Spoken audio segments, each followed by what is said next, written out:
খাদ্যরসিকরা এই কলকাতার ডেকাস লেনে আসলে কিন্তু একটা প্রাণ খুঁজে পায়। এটা কিন্তু খাবারের খনি কলকাতার। আর এই দোকানটা দেখে কিন্তু তোমরা সবাই বুঝতেই পেরেছো যে এটা কোথায়। এটা হচ্ছে সেই বিখ্যাত অরুণদার খাবারের দোকান। যেখানে ভিড় কিন্তু সবসময় উপচে পড়ছে। রাস্তার মধ্যে পা ফেলার জায়গা নেই। আর এই মানুষটা কত ব্যস্ততা দেখো। আচ্ছা, তোমার দোকানে যে ফার্স্ট যেদিনকে ভিডিও হয়েছিল, হ্যাঁ হ্যাঁ, তারপরে কি তুমি ভেবেছিলে এত ওটা আমার মনে নেই। আচ্ছা আচ্ছা, মনে মানে নেই। এত হয়ে গেছে আর মনে না না, ও মানে কি হয়েছে, সবাই আসে ভালোবেসে ছবি তোলে, তো এই জিনিসগুলো কি মনে রাখবো? আজকে 4 জন এলো, কালকে 5 জন এলো, কালকে 6 জন এলো, কালকে এইগুলোই করতে থাকবো। এইগুলো করতে থাকা মানে তো আমার পরিষেবা দেওয়া বন্ধ, অন্য কাজগুলো বন্ধ হয়ে যাচ্ছে। আর মেন তো ওটাই, আমার কাজটা তো মানুষকে সেবা দেওয়া। তো আমি যদি ওই কে কদিন কতদিন ধরে ভিডিও করলো, কার কতগুলো ভিউজ হলো, আর ভিউজ তো আমি বলি না, ভিউজ তো বলে আমার যারা অতিথি যারা খেতে আসে। আমাকে তো অনেকে প্রশ্ন করে যে অরুণদা তোমার কোন খাবারটা ভালো, আমার বললাম ভালোটা তো এত মানুষ খাচ্ছে, এদেরকে গিয়ে একবার জিজ্ঞেস করো না, উত্তর তো ওখান থেকে পেয়ে যাবে। ওরা তো আর, হ্যাঁ দিদি বলো না, দিদি বলো, বলো জয় মাতা। আমি তো বলে দিয়েছি দিদিকে, 4টে রুটি আর মিক্স ভেজ দুটো। 4টে রুটি আর 2টো মিক্স ভেজ। মিক্স ভেজটা কি 100 করেই দেবো না 50 করে দেবো? 50 করে।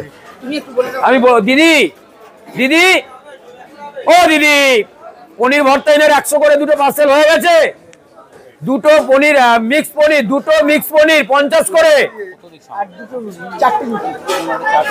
আর 2টো মিক্স পনির 50 করে, আর 4টে তন্দুরি এনাকে দিয়ে দাও। দিদি ওখানটাকে দাঁড়াও, তোমায় দিয়ে দেবো। হ্যাঁ। এবারে সেই ভালো মন্দর বিষয়টা, ভালো লাগার বিষয়টা, সেটা এখানে যতজন মানুষজন খাচ্ছেন, যারা অতিথি এসে খাচ্ছেন, আমার মনে হয় তাদেরকে একবার প্রশ্ন করা, ওনাদেরকে একবার প্রশ্ন করা, দায়িত্বটা তোমাদের। একদম। এবারে রান্না করার দায়িত্ব। জয় মাতা রানী, জয় মাতা রানী। আজকে প্রথমবার এসেছি, আচ্ছা, খুঁজে খুঁজে ওই ননভেজ দোকান থেকে এখানে এসেছি। ধন্যবাদ দাদা। যান, দেখতে অরুণদা লোকটা কে, দেখো কত লোক, তুমি সত্যি ভাইরাল হয়ে গেছো ভাই। দাদা আমি তো ভাইরাল হইনি দাদা, আমার একদম মা, viral। না দাদা আমার জয় মা। মাতারা ভাইরাল হয়েছে। একদম জয় মাতা, জয় মাতা। Please carry on. একদম একদম। আজকে ফ্রান্স থেকেও আমরা দেখতে পেলাম, ফ্রান্স থেকেও একজন এসেছে, এসে খেয়েছে। আমি রিভিউটাও নিয়েওছি। তোমার কেমন ভালো লাগে যে ফ্রান্স থেকেও লোক আসছে? শুধু আমি ওই যে একটা কথা বললাম না, তার জন্য কৃতিত্ব সোশ্যাল মিডিয়া। একদম একদম একদম। প্রশ্ন হয়তো অনেক, উত্তর একটাই, যেটা ভালো লাগার ডেকাস লেন, সেটা কিন্তু সোশ্যাল মিডিয়াতে। একদম। এটা আমি প্রত্যেকটা যারা ইউটিউবার আসে বা যারা যেনারা আসেন এমনি, যারা নিজেদের পার্সোনালি ছবি তুলে রাখার জন্য আমাকে অনেকে প্রশ্নও করেন, আমি তখন এই কথাটাই বলি যে যদি ডেকাস লেনটাকে মানুষ চিনিয়েছেন, সেটা কিন্তু এই সোশ্যাল মিডিয়ার দ্বারা। আমি এটা এখানে আমার একটু বলা ভুল হয়েছে, 40 ভাগ বাকি ছিল, 60 ভাগ পূরণ ছিল। সেই 40 ভাগ যেটা বাকি ছিল, সেটা সোশ্যাল মিডিয়া পূরণ করেছে, ডেকাস লেনটাকে মানুষ চিনেছে। তাহলে এখন ষোড়কলা পূর্ণ হয়েছে বলে মনে হচ্ছে? হ্যাঁ অবশ্যই, অবশ্যই। সে তো ক্যামেরাগুলো ঘোরালেই বুঝতে পারা যাবে যে ডেকাস লেনটা কত গম গম করছে। কম কম সে তার একটাই কারণ, কারণ ডেকাস লেন তো খাবারের খনি। খাবার। ডেকাস লেনে সবথেকে বেশি ভিড় কি এখানে দুপুর বেলাটাতেই হচ্ছে? অবশ্যই ডেকাস লেনে হচ্ছে লাঞ্চ টাইম, লাঞ্চ টাইম। দুপুরবেলার একটা ভিড় থাকে, আবার সন্ধ্যাবেলার একটা ভিড় থাকে। এত কম টাকায় এত ভালো ভালো খাবার কিভাবে দেওয়া যাচ্ছে? এটা একটা কিন্তু ভালো প্রশ্ন, কিন্তু যে এত কম টাকার ভেতরে এত ভালো খাবার কি করে। দেখো আমরা তো ব্যবসা করি, প্রথম তো কথা আমি হকারি করি, আমি স্ট্রিট ফুড আমার, এবং ব্যবসাও করি। ব্যবসার সাথে সাথে আমাকে অর্থটা তো উপার্জন করতেই হবে, সেটা 2 টাকা লাভ হোক, 10 টাকা লাভ হোক, 5 টাকায় লাভ হোক। এবং এই যে তোমার প্রশ্নটা আছে না, যে এত কোয়ালিটি ভালো অথচ এত সস্তা, তুমি দিচ্ছ কি করে? তোমার প্রশ্নটা তো এটাই। একদম। দেখো আমি যদি কোয়ালিটি ভালো করি, যদি 10 জন মানুষ খায়, তাহলে কিন্তু আমার পোষাবে না, অবশ্যই। অল্প পয়সাতে। আমি যদি কোয়ালিটি ভালো করি, আমি যদি চিপ রাখি পয়সাটা, মানে মানুষ যেন খেতে পারে। একটা আমরা টিফিন করি কত টাকা, 40-50 টাকা দিয়ে আশা করি আমরা টিফিন করতেই পারি, বিশেষ করে লাঞ্চ টাইমটা। তাহলে আমার যদি 2টো তন্দুরি আর তোমার ইচ্ছে মতো একটা পনিরের সবজি, তোমার ইচ্ছে মতো পনিরের একটা সবজি, জয় মাতারা, তাহলে সেই সবজিটা যদি আমি 42,000 টাকা নিই, মানুষ যদি ওই 42,000 টাকাটা ওই খাবারের সাথে যদি পছন্দ করে, যদি 100টা মানুষ দাঁড়িয়ে খায়, তাহলে প্রফিটটা তোমার এমনিই আসতে পারে। অনেক দেখলাম বাটার পার ডে, তাও কত প্যাকেট বাটার আমি বুঝতে পারবো না, সেটা আমি জানি না ঠিক। আমি দেখলাম কন্টিনিউয়াসলি বাটারের প্যাকেট খোলা হচ্ছেই আর শেষ হয়েই চলেছে। তো সেই সেটা ঠিক কারণেই জানি না কতগুলো লাগে, কিন্তু ওই যে বাটারটা দিই বলেই খিচুড়িটা ভালো লাগে। আর খিচুড়ির ভেতরে প্রথম বাটার দেওয়া হয় খিচুড়ি। আচ্ছা, এটা অ্যাকচুয়ালি আমার যেটা খিচুড়ি হয়, সেটা পনির আর বাটার খিচুড়ি, এটা অনেকেই বলেন। প্রচুর পরিমাণে পনির ছিল, আমরাও সেটা ট্রাই একদম করলাম। একদম একদম, মানে ওই লোককে দেখানো ব্যবসা করি না। যে আমি দেখিয়ে ওই দু চারটে সেটার প্রমাণ আমরা পাচ্ছি, সবাই দেখতে পাচ্ছে যে সবার প্রমাণ সেটা সবাই দেখতে পাচ্ছে। জয় মাতা ভালো থাকবে। তোমার কাকুকে নিয়ে আসবে ফিজিক্যাল হ্যান্ডিক্যাপ আচ্ছা নিয়ে আসবে, তুমি একটু আপনি নিয়ে আসুন, তার জন্য ব্যবস্থা আমি করবো। আসবার জন্য নিয়ে আসুন। এই দেখুন আমাকে উনি আমাকে দিদিভাই বলে এসছি, তা উনি আমাকে বললেন এই মুহূর্তে উনি যেটা বললেন আমাকে, আমার স্বামী ফিজিক্যাল হ্যান্ডিক্যাপ, হ্যাঁ উনি অসুস্থ, বলছে অরুণের দোকানে আমি একবার খেতে যাবো। উনি কিন্তু খুব কষ্ট করে হাঁটাচলা করেন, বলছে আমি অরুণের দোকানে খেতে যাবো। দায়িত্বটা আমার। আমি ওই জন্য দিদি আগে তুমি থেকে নিয়ে আমি এসো, বলে দিলাম। তুমি নিয়ে এসো হ্যাঁ, ঠিক আছে। আমার এখানে এইরকম মানুষজন এইরকম যদি কেউ আসে না দিদি, আমি প্রথম কথা সব কাজ ফেলে রেখে তার আগে বসার জায়গা দিই। ঠিক আছে বাবা, খাওয়াটা পরের কথা, আগে একদিন নিয়ে আসবে। আপনি নিয়ে আসুন একদিন, ঠিক আছে দায়িত্ব বাবা, আমার। ঠিক আছে বাবা। ঠিক আছে, আর এটা তোমাকে আজকে দেখবার জন্য আমি আরো বেশি গেলাম। শোনো অসংখ্য ধন্যবাদ। আপনি আশীর্বাদ করুন যেন আমি এইবার চালিয়ে যেতে পারি। করি বাবা, তুমি এরকম করে চালিয়ে যাও, আমিও মা তারার শিষ্য, বুঝেছো? বাবা, হ্যাঁ, বাবা। আমাদের তারাপীঠে দীক্ষা হয়েছিল। আচ্ছা আচ্ছা, আমি যাব 26 তারিখে, মানে আমি পরশুদিন যাবো আর 26। ওইখানে বেলুড়ের বাবা বললে সবাই চিনতে পারবে আমার গুরুদেবকে, আচ্ছা আচ্ছা আচ্ছা, অজিত চক্রবর্তী। অজিত চক্রবর্তী। আচ্ছা ঠিক আছে, ভালো থাকবেন, সাবধানে যান, যাত্রা শুভ হোক। জয় জয় তারা, জয় মা তারা। জয় মা তারা, জয় মা তারা। অরুণদা, আপনাকে অনেকবার আমরা ফেসবুকে অনেকগুলো ভিডিওতে দেখলাম, তো আজকে আমাদের বাড়ি আগরতলা, ত্রিপুরা। আগরতলা ত্রিপুরা। আচ্ছা, ত্রিপুরাতে আমাদের মা জয় ত্রিপুরেশ্বরী, ত্রিপুরেশ্বরী একদম একদম। দরবার থেকে আপনার জয় মা তারাতে আসলাম আহা, আজকে, আহা। মানে খুব ভালো লাগছে আপনাকে দেখে। খাওয়া দাওয়া? একদম তো মানে খুব ভালো লাগছে আপনাকে দেখে। আপনারা কি কি খেতে পারি আজকে? যা ইচ্ছে খাও ভাই, মানে কোনটা খেতে ভালো হবে আপনার, ভালো তো একটু কিছু- সাজেস্ট করেন। মানে আমি বলছি আপনার পছন্দ মতো একটা আমি একটা কথা বলি, দেখবে না আমরা না ফাঁকা বাসে যদি উঠি, কথাটা শেষ করতে দেবে, আমরা যখনই ফাঁকা বাসে উঠি দেখবে সিট নেওয়ার জন্য চেষ্টা করি, এই জানলার ধারে বসবো, জানলার সাইডে বসবো, একটু মাঝখানে বসলে ভালো হয়, একটু ধারে বসলে ভালো হয়। অথচ যখন বাস প্রচুর ভিড় থাকে তখন মনে হয় একটু যদি জায়গা পেতাম, একদম একটুখানি যদি জায়গা পেতাম, তাহলে মনে হয় আমার বসার জায়গাটা, আমার জীবনটা সার্থক, একটুখানি।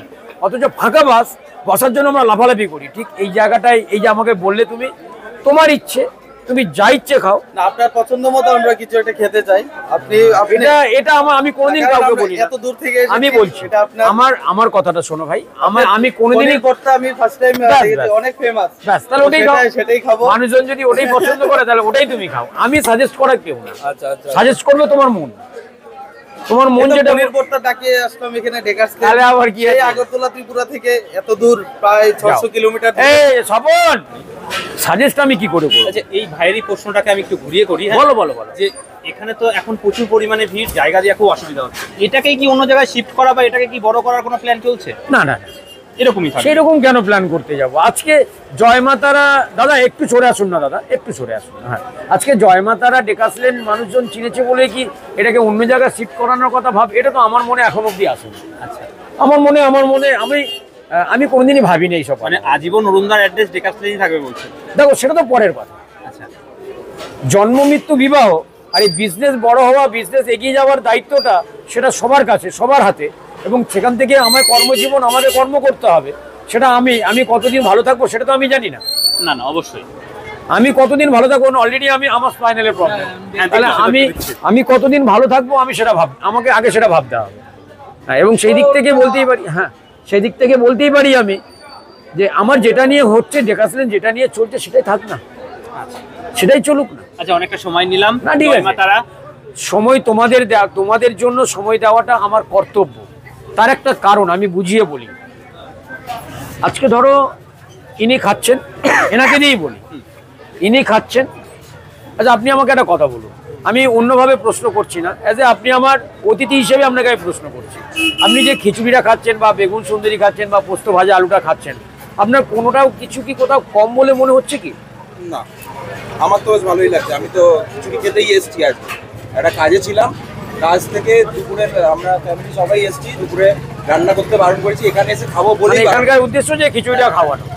আমি প্রত্যেকবার আসি এসে একটা করে সিগনেচার আইটেম খাই। আগের বার এসে ওই পনির ভর্তা খেয়েছি, তার আগের বার এসে আলু 65 খেয়েছি, খিচুড়িটা বাকি ছিল, এবারে খিচুড়িটা খেলাম। এবারে আমি কথাটা বলি তাহলে। দেখো, উনি কিন্তু আমার অতিথি। ধন্যবাদ।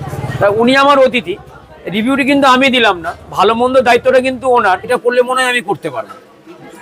ওটা করলে ও ভেবেছে তবেই কিন্তু এই রাস্তাটায় নেমেছে। কিন্তু ভাই আমি কথাটা খারাপ বললাম? একদমই খারাপ বলেন। হ্যাঁ আমি কথাটা খারাপ বললাম না?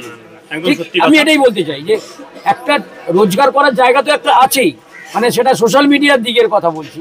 তাহলে ও সেটা মনে করেছে আমি যদি এইটা করি আমার মনে হয় আমি 2 টাকা রোজগার করতে পারবো, তো সেইভাবেই ও এগিয়েছে, ও করছে, এখনো চালিয়ে যাচ্ছে। হ্যাঁ, আর ইচ্ছা না থাকলে সেটা বন্ধ হয়ে যেত। সেটা ওর যদি ইচ্ছে না থাকলে ও বন্ধ করে দেবে, এই তো। ও তো নিজের স্বাধীনভাবে ও ব্যবসা করে, ও তো নিজের কাজটা নিজে স্বাধীনভাবে করে। চলো ভালো থেকো সবাই। আর ক্যামেরার পেছনে যেনারা আছেন, যারা এখনো ডেকাসল্যান্ড ঢোকেননি বা এখনো ডেকাসল্যান্ডে আসেননি, আসুন ডেকাসল্যান্ডে একবার ঘুরে যান। ডেকাসল্যান্ডে প্রচুর প্রচুর দোকান আছে, আপনারা যে দোকানেই খাবেন সেই দোকানে আপনাদের মুখে লেগে থাকবে। কারণ ডেকাসল্যান্ড এমন একটা রাস্তা, ডেকাসল্যান্ড এমন একটা গলি, টোটালটাই খাই খাই গলি নামে বিখ্যাত। এবং ডেকাসল্যান্ড সত্যিই খাই খাই গলি, কি নেই এই ডেকাসল্যান্ডে।